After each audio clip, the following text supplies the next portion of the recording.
10, ABC. In early 2025, Pope Francis was hospitalized with pneumonia and facing 4 life-threatening breathing crises. On February 28th, doctors had to decide whether they wanted to stop treatment or continue to carry on with aggressive and risky care. It was Massimiliano Strappetti, who was the lead of the medical team and longtime personal nurse to Pope Francis, that said to try everything, don't give up.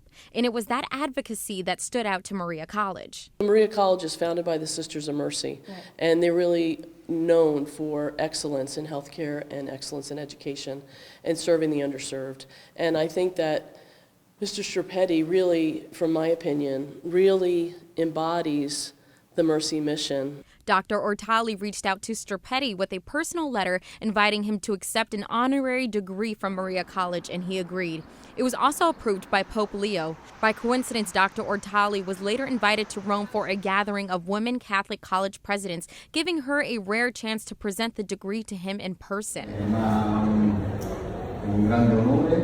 Very proud to have received this honor, especially from such an important school, one that feels very close to me and to everyone who dedicates themselves to caring for others. I accept this recognition not just for myself, but for all nurses who work tirelessly in hospitals and beyond. He was offered several opportunities from institutions all across the globe, and it was Dr. Ortali's outreach and the letter, the heartfelt, warm letter that she sent to Mr. Strappetti, that he accepted. Pope Francis lived for almost 2 months longer after Strappetti urged to keep treatment going. His wife Barbara told Dr. Ortali what Pope Francis said to her before he passed. He wanted to thank her for the time and to apologize for the time that he took away from her, for her husband to be with her, because he needed him. The decision to keep fighting for Pope Francis's life has reminded nurses everywhere, and especially at Maria College, that compassion and advocacy is just as important as clinical skill. Reporting in Albany, Tiana Xavier, News 10, ABC. In the wake of devastating loss, one local first responder brought his idea for a life-saving invention to fruition.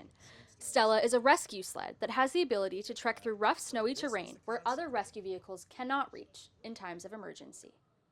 Every obstacle is an opportunity, and this obstacle that we've met for so many years, where we've lost so many innocent lives, led to, unfortunately, an opportunity where we can make a change in the future. Dan Tuller is a former safety officer and volunteer firefighter from Milton. He said the idea of Stella came to him when he was witnessing the tragedy unfold in Buffalo and his beloved pet Stella was dying. He said that it was then he decided he wanted to make a difference. It doesn't take a team of people. It takes you. It takes how much you care about something to stick with it and to go forward. For Tuller, that thing that keeps him moving forward is his passion for helping others. A first responder never stops trying to make a difference. Never looks at the clock when the only wish for is more time. We just keep searching for the right tool we need to bring everyone back home. My legacy is you getting to keep yours. Creating the prototype took a dedicated team, and Cliff Starring was the welder behind the prototype. We hope people can realize that this is something the state needs. If we can save one life, I'll be happy. Tuller was joined by local first responders and Senator Jim Tedisco this morning to unveil the prototype. I think Dan Tuller is the modern-day Thomas Edison as it relates to snow rescue emergency vehicles. And this is it right here, Stella. The Stella is now being presented to lawmakers to potentially be implemented across the state. Reporting in Ballston Spa, Peyton Cavanaugh, News 10, ABC. In 1990, Bill and Marie Creighton built their business around community, growing and adapting alongside customers who became like family. Customers stayed with us because we stayed with them. You know, as they modernized, we modernized too. That connection, Marie says, is what made every day worth it. It's very meaningful to me. That's what made truly every day, maybe not a joy, but every day fun and interesting is the connection with the customers. For many shoppers, Paradise was more than a store. It was a lifeline. They had cakes, pies, books. I knew nothing about celiac. I knew nothing about going gluten-free, and this place really saved my life. Barbara Bradley started shopping here in 1991, shortly after being diagnosed with celiac disease. Her husband Tom says Paradise became a part of their story, too.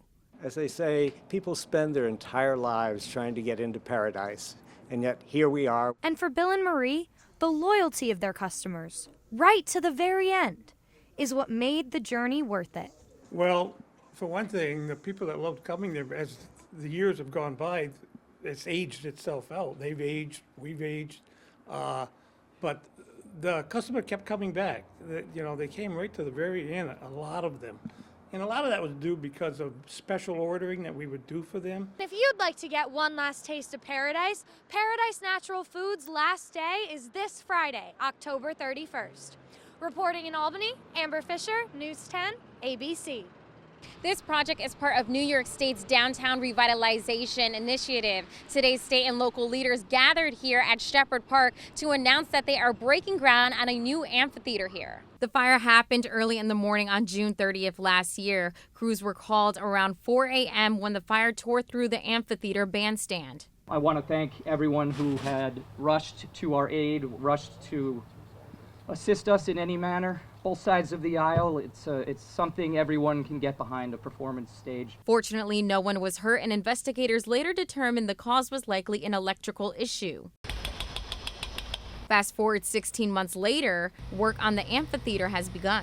According to the Warren County Capital Improvement Request, the cost for the project will be $2.5 million. DRI awarded $1.5 million specifically towards reconstructing the Shepherd Park Amphitheater and Bandstand. The state will pick up the rest of the cost. This is an initiative that is a commitment by the community and for the community to restore Lake George's status as a region where events and musical happenings is a destination for so many.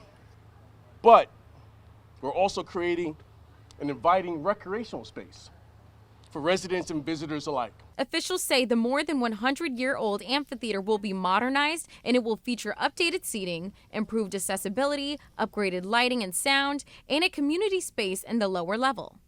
This project is expected to be ready by spring of 2026, just in time for next year's concert season.